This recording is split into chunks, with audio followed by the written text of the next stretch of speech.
Assalamualaikum warahmatullahi wabarakatuh. Nama saya Wida Ajahra, NPM 1801020034. Saya dari Prodi Pendidikan Agama Islam, Fakultas Agama Islam, Universitas Muhammadiyah Sumatera Utara. Nah, kali ini saya akan menyelesaikan tugas metodologi penelitian dengan judul Sumber Data dalam Penelitian Kualitatif. Nah, ini adalah video yang kelima untuk tugas metodologi penelitian. Sumber data dalam penelitian adalah subjek dari mana data dapat diperoleh. Dalam Kamus Besar Bahasa Indonesia, data diartikan sebagai kenyataan yang ada yang berfungsi sebagai bahan sumber untuk menyusun suatu pendapat, keterangan yang benar, dan keterangan atau bahan yang dipakai untuk penelaran dan penyelidikan. Jadi yang dimaksud sumber data dari uraian di atas adalah subjek penelitian di mana data menempel. Sumber data dapat berupa benda gerak, manusia, tempat, dan sebagainya. Ketepatan memilih dan menentukan jenis sumber data akan menentukan kekayaan data yang diperoleh. Jenis sumber data terutama dalam penelitian kualitatif dapat diklasifikasikan sebagai berikut. Yang pertama ada narasumber. Pada penelitian kualitatif, posisi narasumber sangat penting, bukan sekedar memberi respon, melainkan juga sebagai pemilik informasi.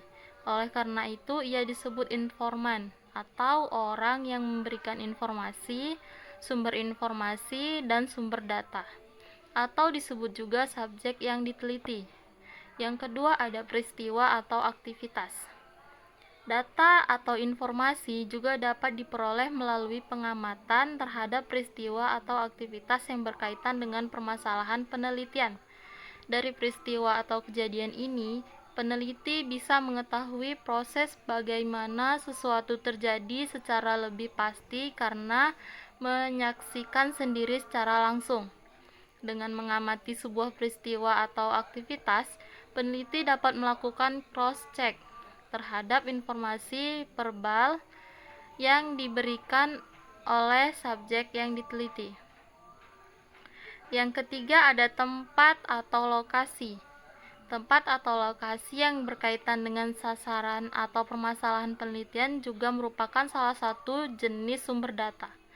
Informasi tentang kondisi dari lokasi peristiwa atau aktivitas dilakukan bisa digali lewat sumber lokasi peristiwa atau aktivitas yang dilakukan bisa digali lewat sumber lokasinya, baik yang merupakan tempat maupun tempat atau lingkungannya.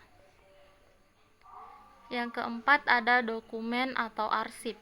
Dokumen merupakan bahan tertulis atau benda yang berkaitan dengan suatu peristiwa atau aktivitas tertentu.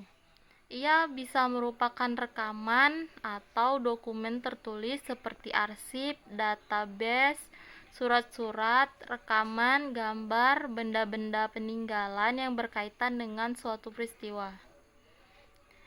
Data penelitian terbagi menjadi dua, yaitu data primer dan data sekunder.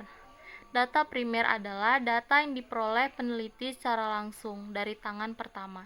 Sementara data sekunder adalah data yang diperoleh peneliti dari sumber yang sudah ada. Contoh data primer adalah data yang diperoleh dari responden melalui kuesioner, kelompok fokus, dan panel, atau juga data hasil wawancara peneliti dengan narasumber. Contoh data sekunder misalnya catatan atau dokumentasi perusahaan berupa absensi, gaji, laporan keuangan, publikasi perusahaan, laporan pemerintah, data yang diperoleh dari majalah, dan sebagainya.